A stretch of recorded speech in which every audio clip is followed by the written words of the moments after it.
Welcome children, welcome back to the E-class. Here, module 2, module 1 completed, right? So now we are going to enter in the module 2. Okay, so before going to enter into the module 2, once I will revise the module 1 topic.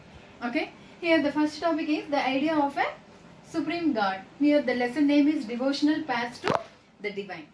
Right, already I said what is devotion and what is bhakti. Right, bhakti is a personal devotion to the a person's personal devotion to the God, right? That is called as bhakti movement. This lesson is about bhakti movement, Sufi movement, right? Islamic, right? All those things we will discuss in this lesson, right? In that, the first topic is the idea of a supreme God. In that, I said about the equality of the people. Means after developing in all the aspects, people felt we all are not equal. Right? So means by birth only our social privileges will come. So based on that, who are coming from the noble families, means higher caste families, they will have some privilege in the society. So other castes in the society felt bad about this. They felt uneasy. For that reason, they attracted to the Buddhism and Jainism. Okay. So in that way here, people fixed their main god and the other side of the Bhakti movement. Their main gods are before, actually I said in previous module also, previously before the development they used to pray the nature belongs to the nature gods, they used to pray, and after the development they fixed their gods, the Lord Shiva, Lord Vishnu, goddess Durga, right? They are their main gods. And here after joining in this movement, people started Bhakti movement. Okay, so this Bhakti movement was adopted by Buddhists and Jainists also. Okay, so like that this was emerged. And next coming to a new kind of Bhakti in South India. That is Nainars and Alvars. Nainars are who are devotional to Lord Shiva, and Alvars are who are devotional to the Lord Vishnu. Right? So in that they composed so many songs. And Alvars songs will be in that I said two compilations are there. One is Tevaram and the other one is Tivivakam. Right? So these are the compositions. And next Manivaka Sagar also a famous composition is there. Right? So and next coming to Alvars, in them also different types of compositions are there. Those are compiled in the Divya Prabandhakam. Right? So here like that they emerged and Bhakti movement started. That was become very famous in the South India. That is Tamil Nadu and Karnataka. Right? And after that Cholas and Pandyas also, they built so many temples. Right? They built so many shrines. Okay. So in that way here they wrote in their temples also, we can see so many compositions of different people, right? So here coming to the philosophy and bhakti, I have given the information about two persons, Ramanuja and Shankaracharya, right? So in the two persons also, they emerged in the Tamil Nadu and Karnataka states. They both were very much devotional to the Lord Shiva and Lord Vishnu, right? And they also followed bhakti movement, right? And next Basavanna's Veerashaivism. Basavanna's Veerashaivism also, this was emerged in the 12th century, mid of the 12th century, and this was emerged in Tamil Nadu and Karnataka, both the states of South India. And here Basavanna and his companions, okay, Allama Prabhu and Akka Mahadevi, right? They are his companions, and they argued about the equality of the people. Okay, equality of the people, and at the same time about the women also. Okay, this is about the Basavanna's Veerashaivism, right? This is about the recap of the previous module, that is module 1. So now we are going to enter in the module 2, right? Okay children, now we are going to enter in the module 2, right? So here in the module 2, actually Module 1 we discussed about the Basavana's Veerashaivism and philosophy and bhakti, right? So the continuation in that we discussed about Tamil Nadu and Karnataka. Those are South India's states. So here the saints of Maharashtra. The first topic is the saints of Maharashtra. The Vaishnava poet saints of Maharashtra such as Jnaneshwar, Namadeva, Ekant and Tukaram were devotees of Lord Vithala. Okay, devotion around Lord Vithala gave rise to the Varkari sect, which lay emphasis on an annual pilgrimage to Pandharpur. The cult of Vithala emerged as a powerful mode of devotion and was very popular among the people. Here, from the 13th century, the saints of Maharashtra, from the 13th century to the 17th centuries, mid 13th to 17th, Maharashtra saw a great number of saint poets whose songs in simple Marathi means people can understand easily, right? So, continue to inspire people. The most important among them were Jnaneshwar, just now I said, Namdev, Ekant and Tukaram, as well as women like Sakkubai and the family of Chokhamela, who belonged to the untouchable Mahar caste. Children, here I want to tell you one thing. Mahar caste. Did you heard this word? Yes, in 6th class we heard this. Mahar caste. Actually, Dr. B.R. Ambedkar, about learning about the B.R. Ambedkar, we discussed about this caste, right? This caste is considered as the Dalit caste in our society that time. Okay, so this regional tradition of bhakti focused on the Vithala. Vithala means here a form of Vishnu. The same god, a form of Vishnu is called as Vithala. Temple in Pandharpur, as well as on the notion of a personal god residing in the hearts of all people. These saint poets rejected all forms of ritualism, outwards display of piety and social differences based on birth. In fact, they even rejected the idea of the renunciation and prepared to live with their families, humbly, either their livelihood like any other person, while humbly serving fellow human beings in need. A new humanist idea emerged as they insisted that bhakti lay in sharing others' pain. As the famous Gujarati saint Narsi Mehta said, they are Vaishnavas who understand the pain of the others. Right? And next, the next topic is Nathpantes, Siddhas and Yogis. In the same way, just now we discussed about the saint from Maharashtra, right? So in the same way here, Nathpantes, Siddhas and Yogis. Here I will tell you children, a number of religious groups that emerged during this period criticized the ritual and other aspects of conventional religion and social order using simple logical arguments, right?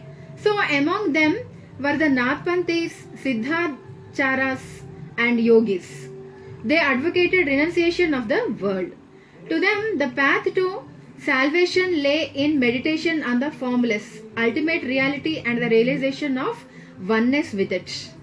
To achieve this, they advocated intense training of the mind and body through practices like yogasanas, breathing exercises and meditation. Just here, children, I want to tell you one thing. Nowadays, so many people are doing this yogasanas, right? Every year, in the month of June, we are celebrating the World Yoga Day, right? And this breathing exercises and meditation also, this is very much helpful to our health, right? So, these groups became particularly popularly among low castes. Their criticism of conventional religion created the ground for devotional religion to become a popular force on the northern India. Right, children? And next, here, let me show a slide. Slide shows a picture. Here, a fireside gathering of the ascetics, right? Who will lead a ascetic life of means they are called as ascetics.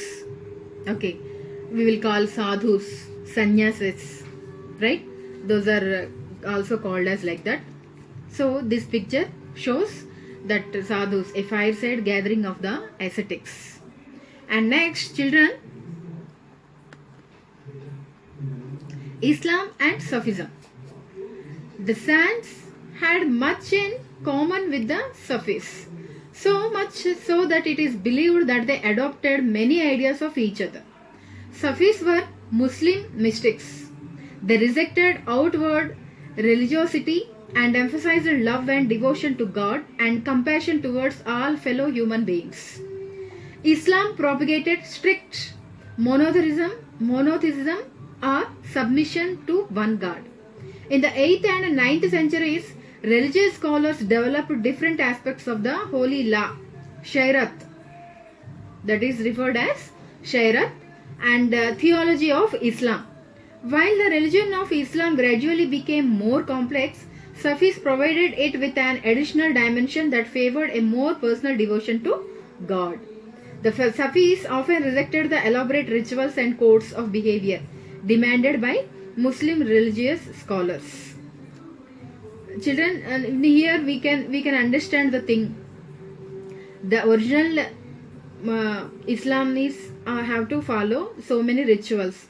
So this Sufi people don't want to follow all the things, right? So this is behavior demanded by Muslim religious scholars. They sought union with God much as a lover seeks his beloved with a discredit for the world. Like the saint poets, the Sufis too composed poems expressing their feelings and a rich literature in prose, including anecdotes and fables developed around them. Right? So among the great Sufis of Central Asia were Ghazali, Rumi and Sadi. Like the Nadpanthis, Siddhas and Yogis, the Sufis too believed that the heart can be trained to look at the world in a different way. They developed elaborate methods of training using zikr.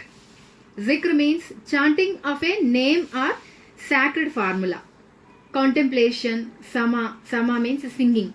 Raqs means dancing. Discussion of parables, breath control, etc. Right?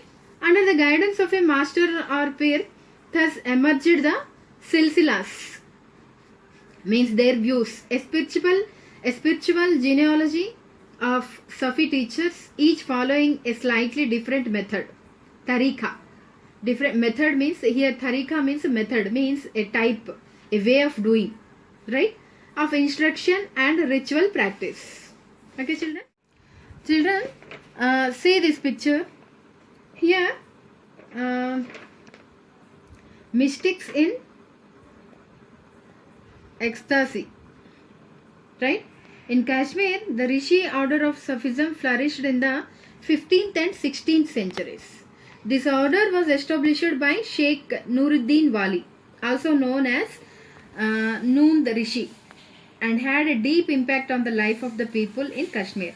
A number of shrines dedicated to Rishi saints can be found in many parts of Kashmir. In this picture, we can see all those people, right? So, the next picture is a page from a manuscript of the Quran, Deccan, late 15th century. Okay, children? By seeing itself, we can understand this is a Arab or Urdu. Right, this script was, so we can identify this manuscript of the Quran, Deccan, late 15th century. It belongs to the 15th century, right? And next, here, let me tell you something about Islami and Sufism. A large number of Sufis from the Central Asia settled in Hindustan from the 11th century onwards. This process was strengthened with the establishment of the Delhi Sultanate. We discussed in the chapter Delhi Sultanate also. So, when several major Sufi centers developed all over the subcontinent, the Chishti Silsila was among the most influential orders. It had a long line of teachers like Khwaja Muinuddin, Chishti of Ajmer, Qutbuddin Bhaktatiar Kaki of Delhi, Baba Farid of Punjab, Khwaja Nizamuddin Aulia of Delhi, and Banda Nawaz Jisudaras of Gulbarga. Right? So the Sufi masters held their assemblies in their khanqahs or hospice. Devotees of all descriptions, including here the members of the royalty and nobility, and ordinary people flocked to these khanqahs. They discussed spiritual matters, sought the blessings of the saints in solving their worldly problems, or simply attended the music and dance sessions. Means that music and dance sessions also completely belongs to the God. Means they are offering the prayers to God only. Okay, children? Often people attributed Sufi masters with miraculous powers that could relieve others of their illness and troubles. The tomb or dargah of a Sufi saint became a place of pilgrimage to which thousands of people of all faiths stranger. Right? So, this is about the Sufis and Islam. Okay, children? Here, let me show you a picture. This picture shows devotees of all backgrounds visit Sufi shrines. Right? Means by seeing itself you can understand. There are some Hindu ladies also there standing, and from inside one Muslim person is giving something to them. Right? So, by seeing itself you can understand that is devotees of all backgrounds visit Sufi shrines. Okay, children? Okay, children? I hope you understand the topic, right? So, in this topic, what we discussed, once I will revise you, the saints of Maharashtra, right? Means the continuation of the topic. Before, we discussed about the saints of from South India. Okay, those are from Tamil Nadu and Karnataka, right? Shankara and Ramanuja. And next also we discussed about the Basavana's Veerashaivism, right? Those are all the people from South India. Here we are discussing about the Maharashtra, that is in North India. Saints of Maharashtra we discussed, and one more Narpanthis and Siddhas, right? And Yogis, means who will meditate, who will get rid of life. Yogis, right? So that all the things we discussed, and one more Islam and Sufism. Why Islam is different to Sufism? What are the similarities between the Islam and Sufism? Right? So these all the things now we discussed in this topic, and this is module 2. Right? So I hope you understand, children. So now I am giving you the task. The task is once collect the information about Narpanthis, Siddhas and Yogis. Who will be considered as Yogis, Siddhas and Narpanthis? Actually, that information I have given you already in this module. But even though, once you collect the information and try to give some examples for that, for each category 2. Right? Okay, children?